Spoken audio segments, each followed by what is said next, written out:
And welcome back to the channel here, everybody. Welcome back to this MLB Store 22 Custom League.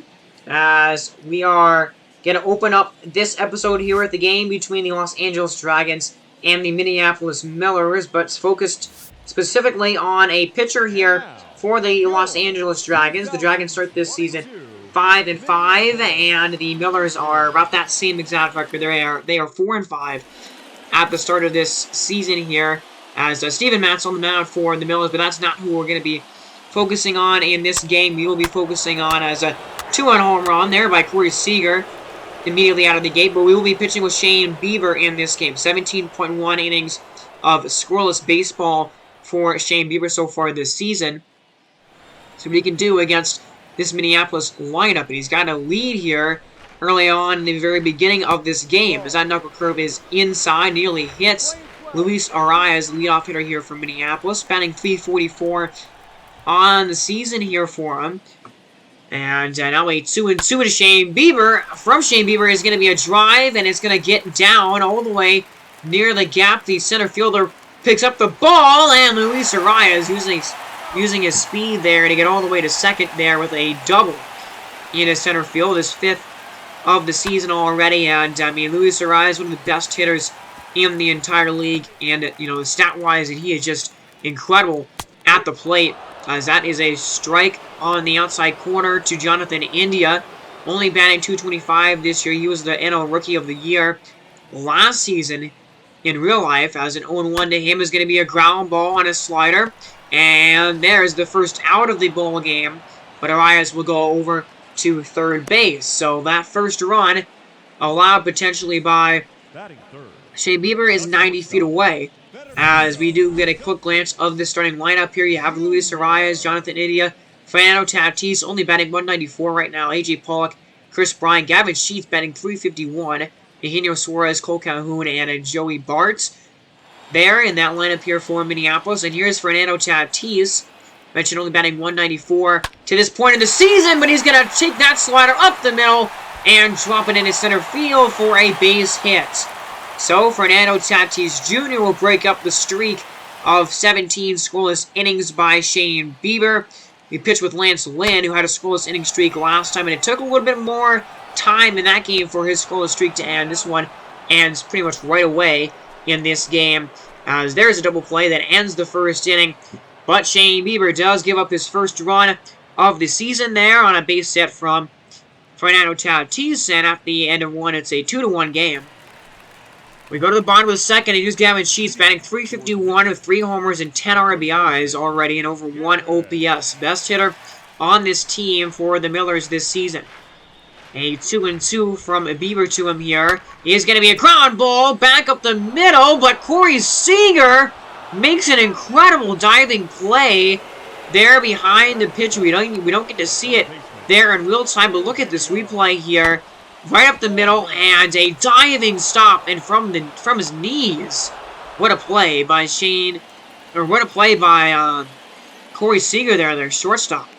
And then a drive that's going to get down, and it's going to go into the gap here for extra bases. Or no, not extra bases. They're going to hold the batter up there at first, so a man on for Cole Calhoun. At a .259 in this season, and Calhoun crushes one into deep left field and to right field, and that ball is gone! Cole Calhoun with a drive, a 381-foot blast for his first home run of the season, and it is a 3-2 lead now for the Millers, who have jumped all over Shane Bieber here in these first couple of innings, as a no-doubt shot from Cole Calhoun, who knew it, laid his bat down immediately. And man, what a swing there. 381 again on that distance. And it is a 3-run start here to this game for the Millers, as Jonathan India up again, and he's going to take a knuckle curve, though, on the inside corner. That was a great pitch there by Shane Bieber to get the strikeout. But man, the Millers through 2 innings already, 6 hits, and 3 runs off of Shane Bieber today. 2 down here in the 3rd inning, as Bieber trying to get through a inning cleanly here in this one, but he does walk Chris Bryant here to put a man on for Gavin Sheets. 0 for 1 with a ground out that he had last time up. And let's see what he does with the inning continuing here in the bottom of the third. First pitch of the bat from Shane Bieber is a drive into center field. That ball's deep. Still going back on it, and it's off of the top of the glove of the center fielder. That is going to score the runner, Chris Bryant, all the way from first base. And a couple of 2-out, a walk and a 2-out knock from Gavin Sheets gets him another RBI. It's 11th of the season, and it's a 4-2 lead now for Minneapolis. And, yeah, it hits off of the glove of the center fielder. I can't quite remember who the center fielder on this team is, but man, oh man. A 4-run start here through 3 innings for Minneapolis. There's a nice swing and a miss. So, I mean, we're seeing a couple of strikeouts from Shane Bieber so far tonight through, you know, these first few innings. But, man, 7 hits, 4 runs. Definitely not his cleanest start here after starting off the season so well. He does get through the 4th inning cleanly without any trouble, but he begins this 5th inning by giving up another extra base hit here. Actually, it's a home run! What am I saying? I did not realize that went over the wall. Jonathan India drives it over the wall for his 2nd home run of the season and the 2nd home run of this game against Shane Bieber. Man, that ball really tricked me. I did not see that one. I saw that one bouncing off the wall or something there. Only 350 feet, but man, yeah, it does just go over the wall in right field. So the 5th run allowed here by Shane Bieber in this game.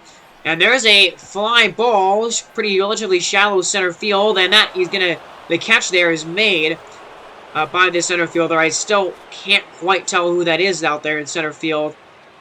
But man, 5 runs, 8 hits, and that probably is it for Shane Bieber in this game.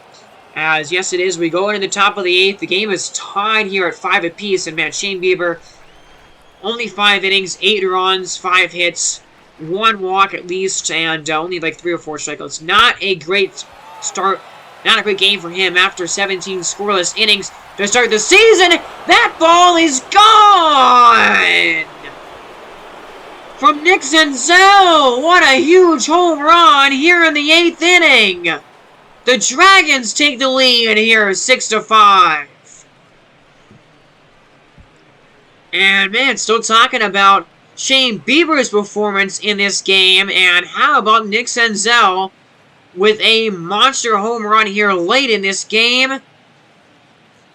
And man, the Dragons here take the lead over Minneapolis, and that was a curveball right down the middle of the plate. Definitely not where you want that pitch to be. 350 feet there for that home run. And again, this is definitely not Minneapolis' home stadium. It happened again with the player lock scenario where it doesn't put me in the actual stadium that the team is in. That just is something that happens in this game. So kind of ignore that. This is not where the Millers usually play. But what a huge hit from Nick Senzel to give the Dragons the lead here in going into the bottom of the 8th inning. Now 6 more outs left to get for the Dragons. And here's Oliver Perez, who has pitched 3.1 scoreless innings so far this season. It's been very good out of that bullpen for the Dragons here early on this year. 0-2 here to Gavin Sheets is a swing and a miss on a sinker. That was a great pitch there by Perez.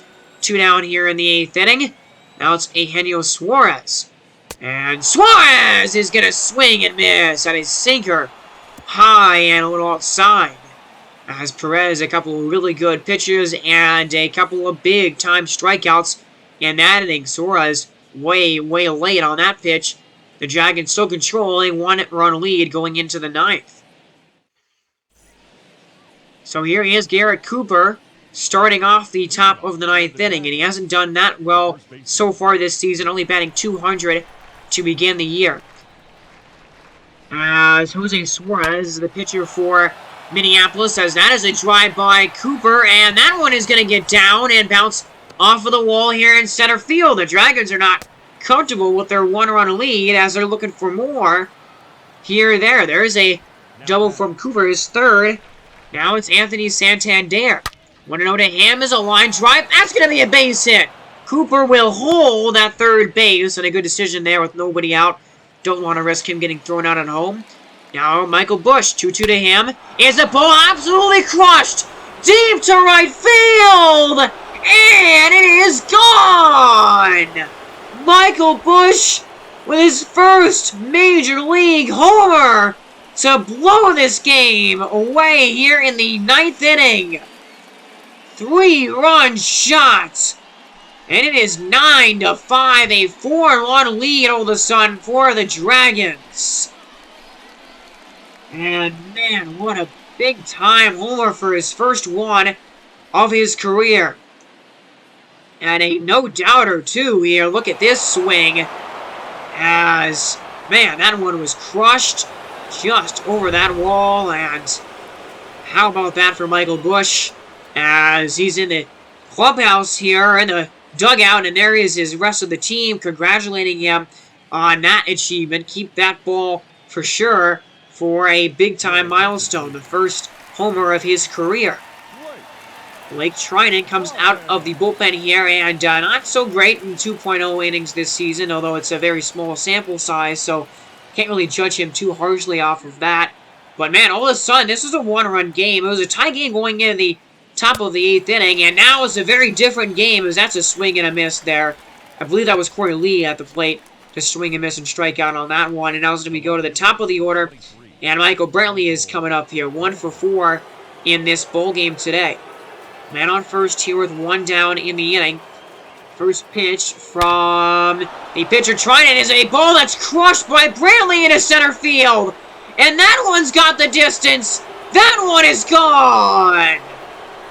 Another late inning home run here from the Dragons. And this lead keeps on growing for LA. They are now up 11-5. A 6-run lead all of a sudden here in this game. And a 5 spot in the top of the 9th for the Dragons, who, man, the offense just exploded. That is the longest home run we've seen today. 4-15. To straightaway center field, basically. No cheapie right there from Michael Brantley. That's a swing and a miss on a slider. But all of a sudden, this game is seemingly out of reach for Minneapolis right now. As here's Corey Seager at the plate. And Treinen does recover from the home run, but to get 2 strikeouts in a row. But, man, I think the damage has been done in this top of the 9th inning. How about a 5-run inning? A couple of home runs, including the first career home run for Michael Busch. And another 2-run home run by Michael Brantley. So Zach Rosscup comes into the bottom of the 9th here, not in a save situation, and in a very different game, now with a 6-run lead for the Dragons here. And a 2-2 pitch, that's going to be a fly ball, and that's going to be fair, and there's nobody there at all because of the shift, and so it's going to be extra bases, as a little pop-up fly, basically like that, ends up being a double because of the shift. As now it's 1 down here, man on third base, line drive, it's caught by Corey Seager. That's a big blow to Minneapolis. I mean, down by 6 runs in the 9th inning, it's going to be hard for you to come back, but you got to score, you got to get on the board, and now they're down to their final outs. Here for Jonathan India, who does have that home run earlier in the game, but he's their last chance for Minneapolis in this one. As there's a line drive, and that one does fall in for a base hit. So that actually will keep the game going here a little bit as Jonathan India comes through as his 3rd hit of the game and another RBI for him. Now Fernando Tatis Jr., 2 for 4, and he's going to send one all the way down the line and almost gone. It's off of the wall.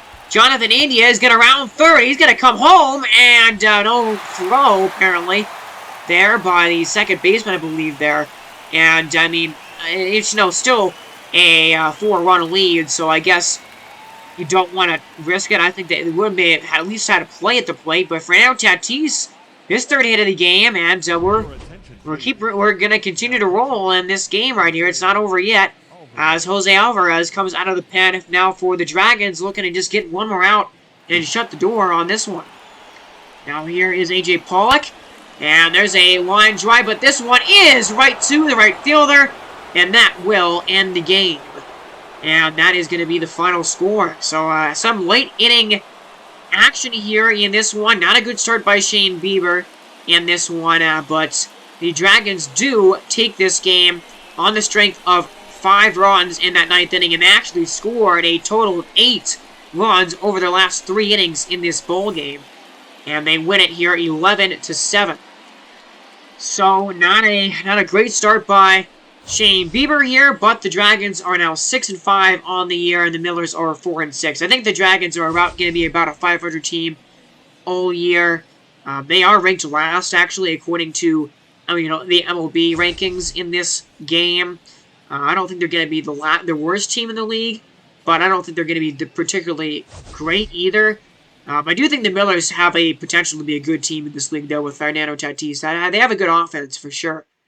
So we go to the calendar, and one team that's really struggled this year, the most out of anybody, has been Kansas City. And the Monarchs right now are on a 9-game losing streak at the moment. Yeah, a 9-game losing streak right now, and they are overall 1-10 on this young season. And so they are looking to get their second win only of this season here. So they're going to face off here against Seattle, who is 7-4 on the season. But let's see if they can pull out a victory here in their schedule here. We're going to do a little bit something different and just focus on the Kansas City Monarchs for a little bit until they get a win. But unfortunately for them, they do not end up winning this game either here, as we're going to have to just skip through all of these injuries. No major injuries or no major injury news, but we are controlling every single team, and so we do have a lot of injury updates. But either way, they lose another game here to Seattle, a 1-5 loss, and they're now 1-11 on the season. Marcus Stroman had a really good game in this one, apparently, for Seattle, who is the best team, in my opinion, the best team in the Dragons division. I can't remember if that's the AL Central, I think. But Seattle's a good team. They have a really good offense. And so they were featured in the last episode. But now the Monarchs are 1-11 here. And now they will face Salt Lake, who we did see them in the last episode, actually. And, they are 4-8 now. So they have won a few games recently. But let's see what happens here. We're got a critical situation. And we got a tie game. Salt Lake got 3 runs in the bottom of the 9th inning. And they are looking to win this game here and close it out. So we're going to hop in here at a critical situation in the bottom of the 9th. 2 out, 2 on for Odubel Herrera. Dylan Floro on the mound for the Monarchs. And what a huge pitch. A sinker at the bottom of the zone for strike 3. And Dylan Floro is pumped up right there on that pitch. Great pitch right there to send this game into extra innings. It's a 4-4 tie. Monarchs looking for that second win of their season here.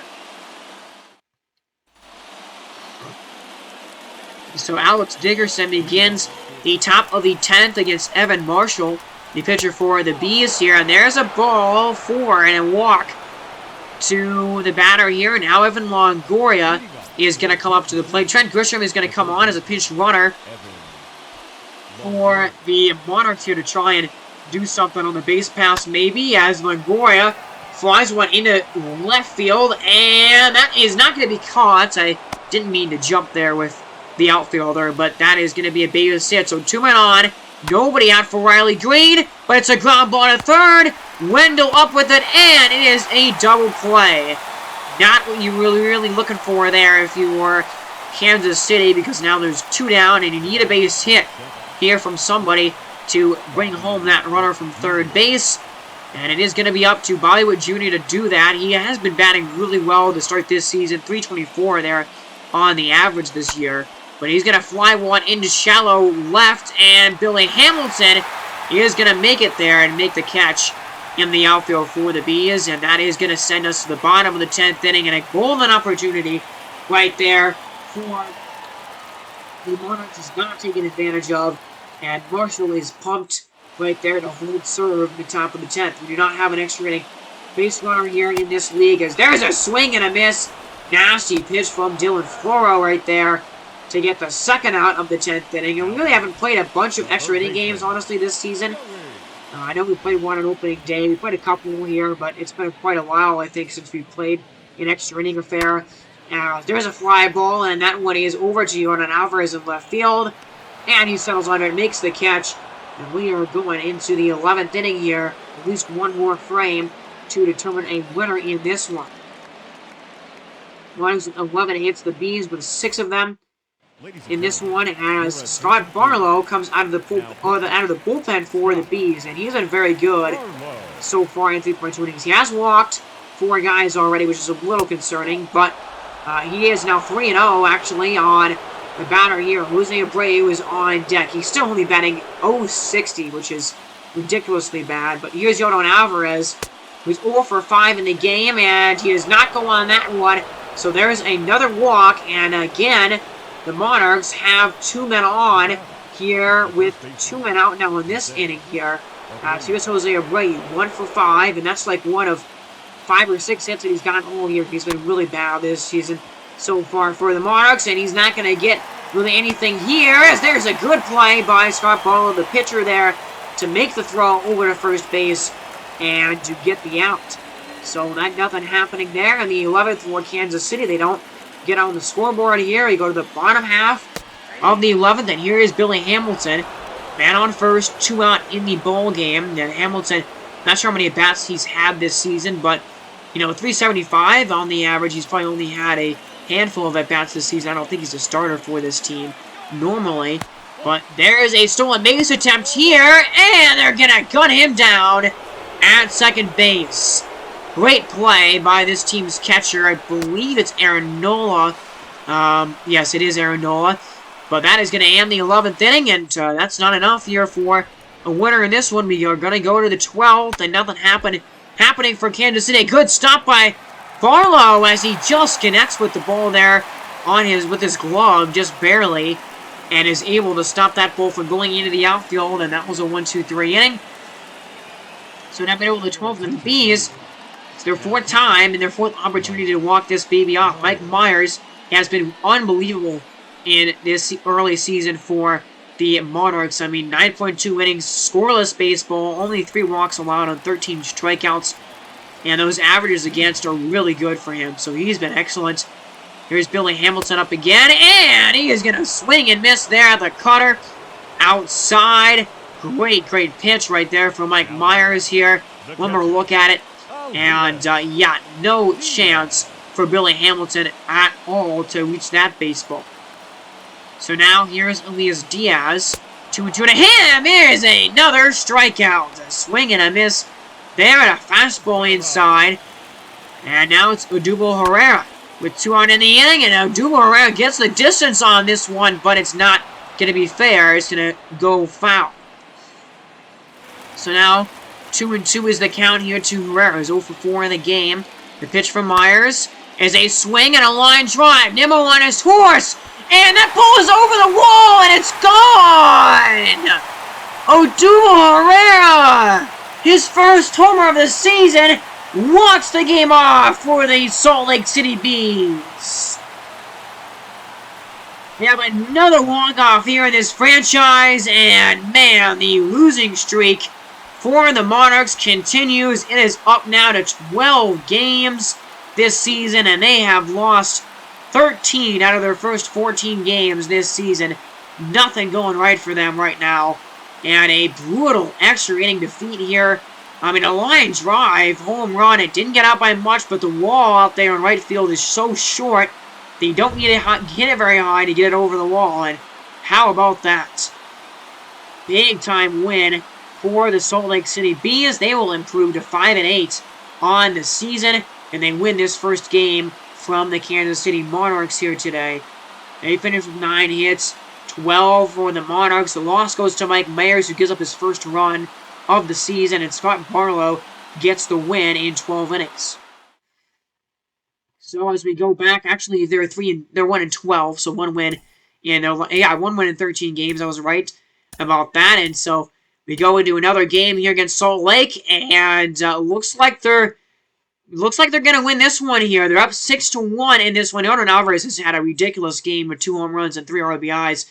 But we're not going to focus on Jordan Alvarez. We're just going to head to the bottom of the ninth inning, and I would find it hard-pressed to think that the Monarchs can blow this game now. They are up 7-1 here, and a 6-run cushion for Tim Bastar to shut the door on the second win of the season for the Monarchs, as that is going to be a throw to first base, and they do just get the out there. So, one away. 2 more outs for sweet victory for the Monarchs to end this 11-game losing streak that they are on right now at the moment here. As down 2 outs in the inning, and there's a fly ball. Brandon Nimmo is under it, and there's the catch, and a big sigh of relief. Finally, the Monarchs have won another game this season. They have tasted victory again for the second time this year, and they are now 2-12 on the season. That early season losing streak is over finally for them, and they didn't have much trouble winning this game. A 7-1 final score in this one. So Yordan Alvarez 3 for 5 with 2 home runs and 4 RBIs. Dane Dunning getting the win for the Kansas City Monarchs in this one. Dickerson out also had a home run. And I mean, you look at this lineup, and you know the lineup has been not amazing. I mean, Nimmo's batting .300. Alvarez is batting really well. And Bogba Jr. is batting really well. I mean, I think the pitching has been a kind of struggle for them so far this season. But Dane Dunning, really good performance by him. 6 innings and 8 hits with a few walks and 3 strikeouts. And Bastar gets 3 innings of work as well in this game. The only RBI belonging to C.J. Crone. So 5-9 now for Salt Lake on their schedule. And before we end this episode here, we'll give you an update of the standings here early on. We're only 14 games into the season here. But some early season standing updates. The Indianapolis Arrows, they are a team that kind of came out of nowhere. They have Vladimir Guerrero Jr. on that team. And so that's definitely been a big part of their success so far.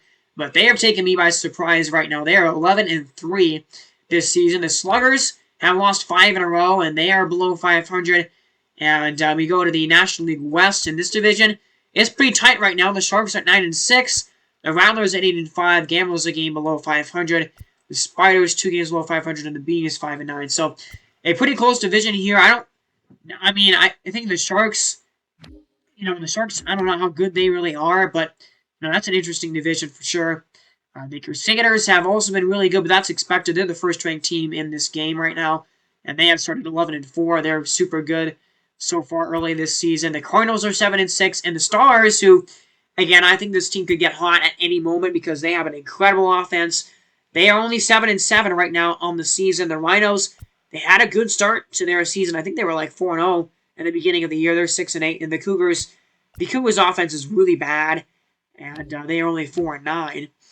You go over to the American League, and the Reapers and the Diablos, man, that's a tight division right now. There's 4 teams above 500. The Vipers are definitely the worst team there in that division. But the Reapers and Diablos are probably going to be fighting this division battle out for most of the season here, as 9-4 and 9-5 are their records. 8-6 for the Bison and 8-6 for the Jazz. The Vipers there last at 4-11. And then I think, the American League Central, I was right about that. So, the Raptors are, I think, definitely the best team in this division, and I don't really think it's much of a contest. Really, I think the Raptors are going to probably run away with this division this season. They are 9-4 this year, and their offense is incredible. The Dragons, they started pretty well, 8-6, but the Scorpions are not great. The Vandals are all right, and the Chinooks are not very good either. So probably the Raptors are going to run away with that division here in the American League Central. And they're, a 306 average team right now, so they have been really good in that department. And the Barons, this is another surprising team. I didn't really expect them to be this good early this season. They are 10 wins here, 10-4 on the season early on. And, they just been doing a lot right. The Expos right behind them at 8-5. I think the Expos are a very decent team here. But I think the Honey Badgers are the best team in this division. They're a 7-8 right now. But the Wizards, a game below 500 as well at 6-7. And the Firebirds, even though they have Shohei Ohtani, are the worst team in this division at the moment. And I don't really think that they got an all-right team, not anything super special there. But this is the setup for the next episode here. This is the matchup that we're going to see. Jacob deGrom and Julio Urias two of the better pitchers to start this season, and the Sharks at 9-6. The Crusaders at 11-4. Really good teams there. And so that's going to be it for me in this episode, everybody. A shorter custom franchise video for you today. Thank you guys so much for watching. Remember to subscribe to the channel so you continue to be notified of when I upload new videos. And just have a great day, everybody. I will see you next time. You've been listening to Lucas from Mars. And God bless.